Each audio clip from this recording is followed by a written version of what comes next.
तुम्ही जपानमध्ये आमदार झालात. तर हा राजकारणात तुम्ही प्रवेश कसा केला? म्हणजे हे आधीपासूनच होतं एक की नाही आपल्याला काहीतरी राजकारणात करायचं आहे. तर आपल्याला भारतात ठीक आहे. पण तुम्ही डायरेक्ट जपानमध्ये जाऊन तिथे तुम्ही आमदार बनलात. तर हे कसं झालं? असे काय अनुभव आले की तुम्हाला तिथे जाऊन हे करावंसं वाटलं? काय असतं की आपल्यासारखी साधीसुधी आणि सरळ माणसं ही राजकारणापासून दूरच पळत असतात. आणि तसाच मीही होतो, की पहिले IT मध्ये बरीच वर्ष नोकरी केली, मग बँकिंगमध्ये नोकरी केली. आणि ते करता काय झालं, की जपानमध्ये हळू एक जाणीव व्हायला लागली, की एक एक परदेशीय म्हणून जपानमध्ये राहताना भरपूर काही त्रास आहेत. भाषेची ती एक एक मोठी भिंत आहे तिथे, की त्यामुळे माहिती मिळत नाही. आणि त्याच्यानंतर मग नोकरीच्या ठिकाणी म्हणा किंवा आपण राहतोय तिथल्या ठिकाणी सामाजिक गोष्टी म्हणा किंवा आमच्या मुलांचं शिक्षण आहे शाळेमध्ये. आणि मग त्या पुढे जाऊन जेव्हा जर का कधी पोलीस केस झाली, काही कोर्ट केस झाली, मग त्यातनं त्या कचाट्यातनं सुटणं, परदेशात आपल्या मदतीला कोणीच धावून येत नाही. मग ती एम्बसी पण धावून येत नाही. तर असं करता मी समाजकार्याला सुरुवात केली. जपानी भाषेचे वर्ग सुरू केले. जपानी एटिकेट शिकवायचे वर्ग सुरू केले. मग भूकंप वगैरे आला तर कशी तयारी करायची हे वर्ग सुरू केले.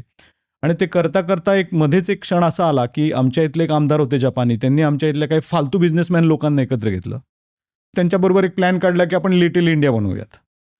आता हे कसं आहे, की जपानी लोक जर का आम्हालाच सरळ स्वीकार करत नाहीयेत, तर ते लिटिल इंडियाला काय स्वीकार करतील? लिटिल इंडिया म्हणजे? म्हणजे तिथे काहीतरी 40-50 आपली दुकानं टाकायची आणि मग एक देऊळ बनवायचं आणि त्याला काही प्रॉपर प्लॅनिंग नव्हतं. त्यातनं भांडणच होणार होती.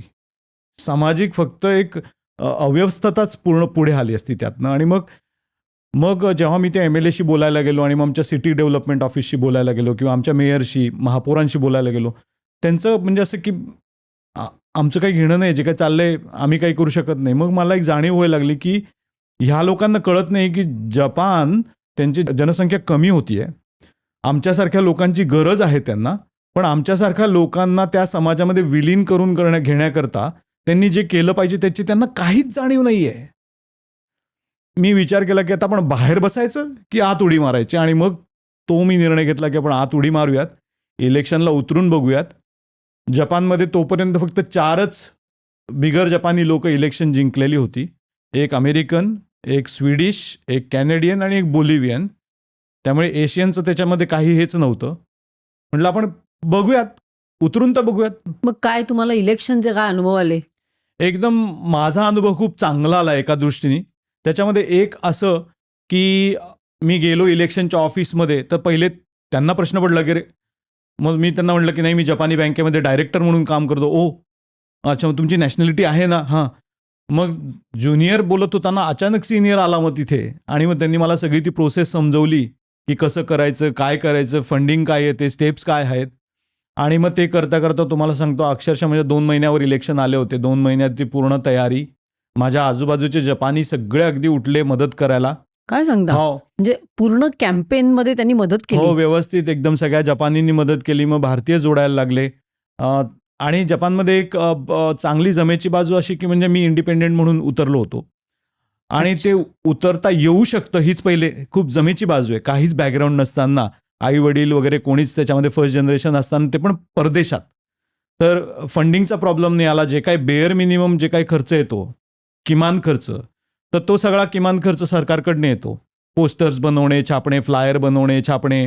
अच्छा, म्हणजे जपानी सरकारच देते ते पैसे? हो, सरकारमध्ये त्याची पूर्ण तरतूद केलेली आहे. आणि मग तिकडे असं लागलं का की योगेंद्रजींना शुभेच्छा वगैरे अशी सगळी बॅनर्स लागली का? तसं अशी नाही. मोठी नाही, ते शहर खराब करायची, घाण करायची कामं नाही होत ती. आणि मला वाटतं हाच पुढारलेल्या देशाचा एक चांगला एक भाग आहे. जर का आपल्याला भारतही, मी बघतो आता सगळीकडे बॅनर लावलेले आहेत. म्हणजे इतर कचऱ्यापेक्षा तोच कचरा जास्त. जर का भारताला पुढारलेला देश व्हायचं तर पहिले ते कमी करावं लागेल. तर त्या मला खूपच चांगला अनुभव आला. म्हणजे ऑफकोर्स जेव्हा कॅम्पेन करत होतो तेव्हा काही तिडिक लोक असतात, ते म्हणायचे तुझं काही काम नाहीये ह्याच्यामध्ये, तू हा देश सोडून जा. मग तुम्ही आमच्या नोकऱ्या उरबाडून घेतल्या आहेत. जपनीज लोक? हो, जपानी लोक करायचे असं. आणि मग काही भारतीयही होते की ज्यांची जळण होत होती की अरे हा पुढं चाललाय. आपली ती खेकडा मेंटॅलिटी, पाय ओढा, ते खेकडा मेंटॅलिटी ही असतेच सगळीकडे. त्यामुळे आपल्याही मधल्या काही लोकांनी त्रास दिला, काही संबंध नसताना. माझं तर स्पष्ट आहे, तुम्हाला उतरायचं उतरा, मी मदत करतो. आजही मी म्हणतो की जर का कुणाला जपानच्या इलेक्शन नाही द्यायचंय, जपान तर सोडाच, कुठेही मी मदत करायला तयार आहे. मला जे ज्ञान मिळालं आणि जो एक्सपिरियन्स मिळाला तो मी शेअर करायला तयार आहे. तुम्ही आता जे आमदार झालात ते काही प्रश्न सोडवायला, म्हणजे भारतीयांचे प्रश्न हो, सोडवायला, नाही हो. का? आणि मग अशा काही केसेस झाल्या का बऱ्या वाईट, की ज्या म्हणजे भारतीयांच्या केसेस झाल्या का तिकडे काही, की ज्याच्यामुळे तुम्ही स्वतः त्याच्यात उतरलात आणि त्यांना मदत केली? आता मी हा पहिले फक्त भारतीयांच्या केसेस नाही, तर जेवढी आपल्याला या बाहेरच्या लोकांना केसेस सॉल्व्ह करायची गरज आहे तेवढीच जपान्यांनाही. आणि टाळी दोन्ही हातांनी वाजायची आहे. तर दोघांकरताही सॉल्व्ह करायची. आणि मग पहिले मी भारतीयांकरता काम केलं, पण हळूहळू बिगर भारतीय सुद्धा माझ्याकडे यायला लागले. इंडोनेशियन आले, अमेरिकन आले, वेगवेगळ्या देशातली लोकं आली.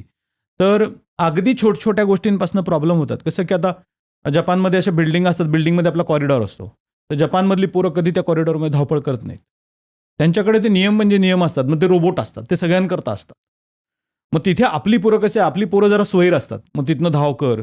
मग ते कोणीतरी एक आजी आजोबा बाहेर येणार, इथं धावायचं नाही, की तिथेच सुरू त्यांचा मग पहिला राडा. किंवा आता सोसायटीमध्ये अशा मुलांना खेळण्याकरता बाग असते किंवा ग्राउंड असतं. ते कसं की ते अंधार जसाच झाला म्हणजे संध्याकाळी साधारणपणे तुम्ही समजा की 6:30 की तिथे खेळायचं नाही, टोटल ऑफ. आणि जपानमध्ये कमीत कमी म्हणजे प्रायमरी शाळेतली जी मुलं असतात, प्राथमिक म्हणजे वय वर्षे 12, 13, 14, 15 पर्यंत जपानमध्ये साधारणपणे सगळे 9-10ला ग्रुप झालेले असतात. तुम्ही तिथे गेलात तर तिथल्या शहरांमध्ये तुम्हाला असं कोणी बाहेर उगाचच फिरते आता दिसणार नाही संध्याकाळी 6-7 नंतर. आपली मुलं कशी असतात, त्यांची सुरुवातच उशिरा होते. तो आपल्या DNA मध्ये कदाचित ते, की आपण संध्याकाळी 6 नंतर 7 नंतरच तिथे ते सगळे बागड बुड चालू आहे. मग संध्याकाळी 9, 9:30, 10 वाजता जेवण झालं की मग लोक बाहेर फिरतात फिरायला. आणि मग ते काय करतात, बिल्डिंगांच्या खाली उभं राहून गप्पा मारायला सुरुवात केली. तर पूर्वी जपानमध्ये कसं होतं, आता थोडं बदलायला लागलंय, की पहिला मजला आणि दुसरा मजला हा नॉर्मली वयस्कर फॅमिलींकरता ठेवतात, रिझर्व्ह करून.